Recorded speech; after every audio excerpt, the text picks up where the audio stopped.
Et nous enchaînons à présent avec Enjeu Patrimoine, un enjeu patrimoine consacré à vos allocations sur les marchés financiers dans un contexte où depuis le début de l'année nous constatons un recul sur les marchés actions mais aussi un recul sur les marchés obligataires et un recul également sur le marché des crypto-monnaies. Je ne sais pas si on en parlera aujourd'hui mais on peut constater quand même qu'il y a une coïncidence finalement entre ces différents reculs. Quelle réaction faut-il avoir dans la gestion de son patrimoine investi sur les marchés financiers? Faut-il ne rien changer ou au contraire procéder à des arbitrages? C'est la question que nous allons poser à nos deux invités pour tenter de comprendre un petit peu l'environnement de marché dans lequel nous nous trouvons actuellement. Pour en parler, nous avons le plaisir de recevoir sur le plateau de Smart Patrimoine Quentin Doulcet. Tout d'abord, bonjour Quentin Doulcet. Bonjour Nicolas. Bienvenue sur le plateau de Smart Patrimoine. Vous êtes portfolio manager chez Myria Asset Management et nous avons le plaisir de recevoir également sur le plateau Sébastien David, directeur de la gestion privée chez Forward Group. Bonjour Sébastien David. Bonjour Nicolas. Bienvenue également sur le plateau de Smart Patrimoine. Alors Quentin Doulcet, on va commencer par vous pour comprendre un petit peu ce contexte sur les marchés financiers. Investir sur les marchés financiers, c'est votre métier, ou en tout cas gérer des investissements sur les marchés financiers.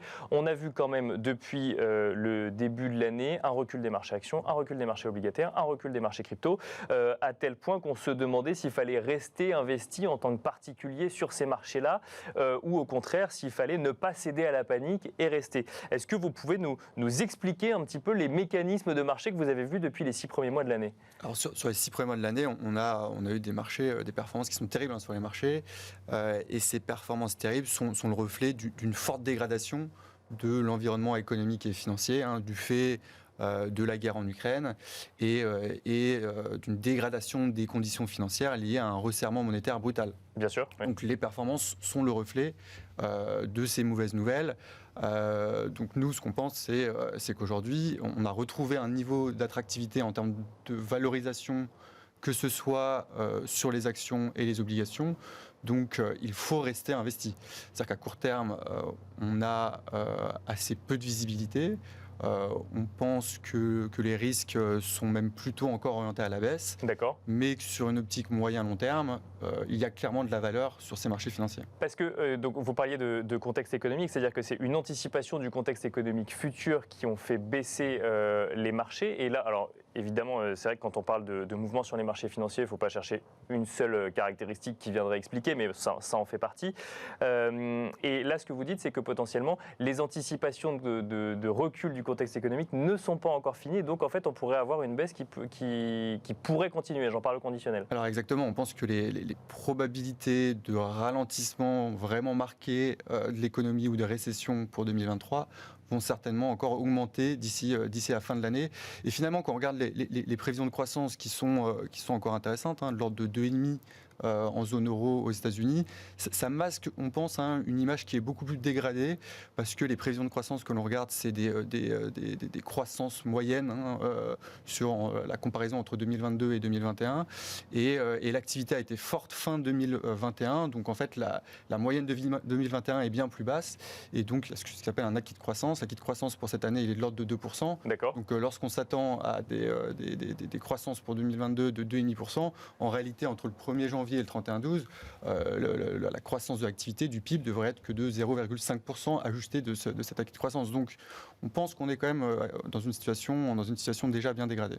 Sachant que le sujet actuellement, donc c'est l'inflation, une inflation qui existait déjà avant la guerre sur le sol ukrainien, qui a elle-même renforcé cet impact sur l'inflation, que ce soit en Europe ou aux États-Unis, et avec un autre sujet qui est celui de la crainte d'un épisode récessif lié, lui, au resserrement monétaire dont vous parliez tout à l'heure. Donc c'est ce contexte, je reviens dessus, mais c'est cette anticipation future qui fait baisser, mettons, les marchés actions. Les marchés actions, c'est ni plus ni moins que des actions d'entreprise, et donc en fait c'est une anticipation d'un contexte plus compliqué pour les entreprises cotées en bourse. Et il faut savoir que le resserrement monétaire, les politiques des banques centrales mettent à peu près 12 mois pour se diffuser dans l'économie réelle. D'accord. Donc, le resserrement qui ont déjà, certains sont actés pour la Fed et vont arriver, et d'ailleurs également pour la BCE qui a fait sa première hausse de taux. Donc on verra l'année prochaine vraiment l'impact négatif sur l'économie de ce resserrement monétaire. Sébastien David, comment est-ce que vous voyez le contexte actuel chez Forward Patrimoine? J'imagine que vous échangez avec un certain nombre d'investisseurs ou d'épargnants investis sur les marchés financiers qui, là, ont vu depuis les 6 premiers mois de l'année les marchés obligataires, les marchés actions, voire même pour ceux qui pouvaient s'intéresser par ailleurs aux crypto-monnaies, les marchés crypto reculés. Qu'est-ce qu'on leur dit? Quelle est leur réaction? Est-ce qu'il y a un effet panique un petit peu? Est-ce que, au contraire, on se dit que quand on est investi sur le long terme, c'est pas si grave, 6 mois sur une année? Alors oui, il y a beaucoup de pédagogie en ce moment avec les clients. Donc on a l'habitude d'être proche de nos clients, mais en ce moment encore plus. C'est vrai que depuis le début de l'année, on explique ce qui se passe, donc de façon factuelle, le contexte économique, la hausse des taux, l'inflation, la guerre, les nouveaux confinements qu'on a pu connaître en Chine, qui a un impact sur les marchés. Et après, on dissocie en fonction des profils des clients. Donc, comme vous l'avez dit, on a une approche patrimoniale, donc plutôt moyen-long terme, qui protège quand même les allocations des clients, parce que une partie des allocations qu'on peut avoir, c'est le fonds euro, qui dans des situations de bear market, donc de marché fortement baissier, parce que ce que regardent nos clients, c'est le CAC 40 quand il fait moins 15%. On se demande à combien je suis quand on a du fonds euro qui est garanti à 100%. Donc, dans un contexte comme celui-là, le fonds euro, ce fameux fonds euro que tout le monde enterre depuis des années, finalement revient un petit peu sur le devant de la scène. Voilà, exactement. En fait, c'est une partie intégrante des allocations, le fonds euro, même si, évidemment, depuis quelques années, on essaie de le délaisser, rentrer des classes d'actifs un petit peu plus performantes. Cependant, quand on a une allocation défensive, on a du fonds euro. On va en avoir 30-40% du fonds euro. Donc, c'est vrai que c'est des situations de marché qui protège justement ces allocations.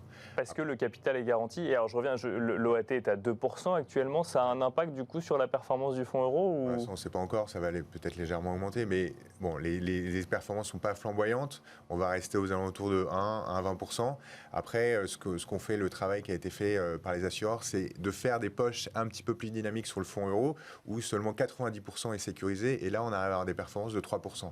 Et c'est vrai que dans des contextes d'inflation, où on a des inflations supérieures à 5%, si on apporte du fonds euro à 1%, c'est pas performant. Si on apporte du 3-4%, là, on va pouvoir avoir des allocations un petit peu plus intéressantes. Sachant que je reviens sur ce que j'ai dit, fonds euro n'est pas égal à capital garanti, ça dépend des contrats et ça dépend des stratégies, ça n'est pas toujours... c'est là où il y a beaucoup de pédagogie à avoir et regarder en fonction des assureurs et bien sélectionner les fonds qui peuvent être plus importants. Donc fonds euro, oui. Et alors c'est la première partie, fonds euro. C'est pas là où on a le plus de travail parce que ça fait partie des allocations. Après, notre hausse, c'est de faire des arbitrages dans ce contexte économique. Et alors justement, vraie question, est-ce que quand on est professionnel de l'investissement et qu'on a un client qui vient vous voir en disant il faut absolument changer mes allocations parce que là, je sais pas, j'étais très investi sur les tech US et puis ça se casse la figure en ce moment, est-ce que le professionnel de l'investissement dit attendez la tempête passe et nous verrons après, ou effectivement il faut procéder à certains arbitrages en ce moment, même si on ne sait pas de quoi demain sera fait. Vous me direz, on ne sait jamais de quoi demain sera fait sur les marchés financiers. Sébastien David, peut-être pour commencer. On a, depuis le mois de mars en fait, on est en train de faire évoluer les allocations de nos clients. Pourquoi ? Parce qu'il y a eu le contexte d'inflation forte, la guerre en Ukraine, elles ont évolué. Donc on a réduit la poche action et on a fait rentrer des fonds de performance absolue. On a un fonds de fonds chez Forward qui est géré par Sycomore, sur lequel en fin d'année dernière on avait une exposition aux actions aux 80%. Aujourd'hui on est à 15%. Et on a une poche monétaire. Vous êtes passé de 80% à 15% d'exposition aux actions. Voilà, à aujourd'hui. Ah oui, donc c'est quand même un virage assez brutal. Ouais. Assez important. Mais tout ça pour sécuriser et pour rassurer nos clients et qu'ils ne soient pas trop exposés au marché. Évidemment, l'année dernière, on avait des expositions assez importantes, par exemple, aux valeurs de croissance. Aujourd'hui, quand le Nasdaq fait moins 25%, on ne peut pas se permettre d'avoir des allocations de nos clients qui aient cette performance aussi négative. Donc aujourd'hui, on sécurise, même si on a une approche plutôt moyen terme, et on essaye d'être le plus réactif possible par rapport à ce qui se passe. Et traditionnellement, on fait des arbitrages tous les trimestres au sein du groupe Forward pour nos clients. Quentin Doulcet, effectivement, là, donc on parle beaucoup des marchés actions. Vous dites qu'il faut rester investi, que c'est pas le moment de changer effectivement de stratégie quand on est dans une stratégie de moyen ou long terme. Alors non, on pense pas parce qu'il y a de la valeur à moyen long terme. Nous, ce qu'on fait dans les allocations, notamment sur la partie actions, c'est qu'on a diversifié les expositions géographiques pour bénéficier des divergences de cycle économique. On a des expositions, des allocations qui sont structurellement très pays développés, Europe, Bien sûr, États-Unis. Ce qu'on a fait en début d'année, c'est diversifier sur les pays émergents, notamment l'Asie, la Chine, qui bénéficient d'un cycle économique beaucoup plus favorable et, on le pense, de dynamique de croissance largement meilleure dans les prochains mois. Et ça a plutôt bien marché sur le mois de juin. D'ailleurs, juste sur le mois de juin, on a eu des craintes de récession qui sont accentuées sur les marchés avec une forte baisse des actions des pays développés, alors que les actions des pays émergents, notamment de la Chine, étaient en hausse sur le mois de juin. Parce que justement, effectivement, il y avait cette perspective de réouverture, notamment de l'économie, suite puisque la Chine, effectivement, a une politique zéro Covid assez stricte quand même sur le sujet. Vous regardez autre chose que les actions ou, parce que là, on parle beaucoup d'actions, effectivement, c'est un investissement qui est très connu, mais il y a d'autres typologies d'investissement. Quentin Doulcet, qu'est-ce que vous regardez également? Alors nous, ce qu'on fait, on réexpose les fonds sur les obligations. On est beaucoup plus positif sur les marchés obligataires.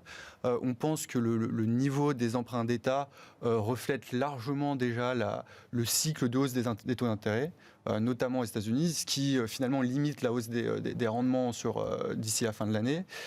Donc on est plutôt favorable sur les emprunts d'État américains, notamment sur la partie courte de la courbe, le 2 ans, 5 ans. Et ça nous permet de renforcer le risque aussi sur les obligations high yield, donc les obligations en rendement qui offrent aujourd'hui des rendements de l'ordre de 8% en euros et en dollars. Et on pense qu'avec ces 8%, on sera couvert par rapport à la hausse des taux de défaut que l'on entend dans les prochains mois, et que sur ce type d'actifs risqués, on aura des performances positives à moyen terme.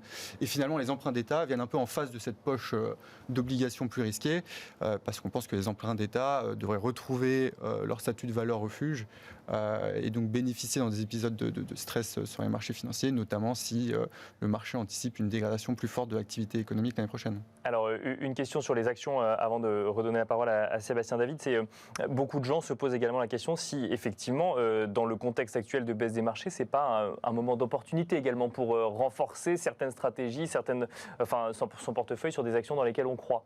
Alors c'est vrai que sur le papier, le niveau de valorisation est attractif, mais c'est vrai qu'on pense qu'on n'est pas comme en 2020, où en 2020, là, on avait fortement renforcé nos expositions actions. On pense que la situation va mettre plus de temps pour se normaliser. Et là, derrière, c'est notre scénario sur l'Ukraine, par exemple. Là, on pense que le conflit va durer comme il dure depuis 2014 dans l'Est de l'Ukraine. Donc, on ne va pas avoir de normalisation sur le prix des matières premières. Donc voilà, on ne pense pas qu'on va avoir de rebond rapide, par exemple, comme on l'a eu en 2020. Donc, avec le manque de visibilité qu'on a à court terme sur l'état de l'économie et sur ce qui va se passer en 2023, on est plutôt frileux à renforcer davantage les actions, mais tout en restant investi dans une optique moyen terme. Sébastien David, rapidement pour finir, c'est vrai qu'on parle d'actions, mais on parle également d'emprunts obligataires, on parle de high yield. Est-ce que là, du coup, quand il faut être un petit peu plus créatif dans la gestion de portefeuille, ça veut dire beaucoup plus de pédagogie encore vis-à-vis de clients qui n'identifient pas toujours ces thématiques-là? Exactement, et on voit aussi des opportunités. On a fait rentrer pas mal d'immobilier aussi dans les allocations de nos clients via des SCPI ou des SCI qu'on peut faire rentrer dans les contrats d'assurance vie. On a fait rentrer des fonds de private equity qui permettent de se désexposer justement au marché et qui finalement offrent des belles performances au sein des allocations de nos clients. Et aussi, on avait pu en parler précédemment, des produits structurés qui offrent dans ce contexte-là des protections qui peuvent être assez importantes, des protections au capital jusqu'à 40, 50, 60%, avec des coupons qui peuvent être intéressants. Et la semaine dernière, on a encore eu un produit qui a été rappelé notamment sur Total avec une belle performance. Et donc ça permet d'aller chercher de la performance dans des marchés baissiers. Et on rappelle évidemment que toutes les classes d'actifs que nous avons citées ne sont pas sans risque. Après, il faut se faire accompagner effectivement pour comprendre le couple rendement-risque de chaque classe d'actifs. Merci beaucoup Sébastien David, directeur de la gestion privée chez Forward Group. Merci également Quentin Doulcet, portfolio manager chez Myria Asset Management. Merci à vous de nous avoir suivis et je vous donne rendez-vous demain à 13h pour un nouveau numéro de Smart Patrimoine.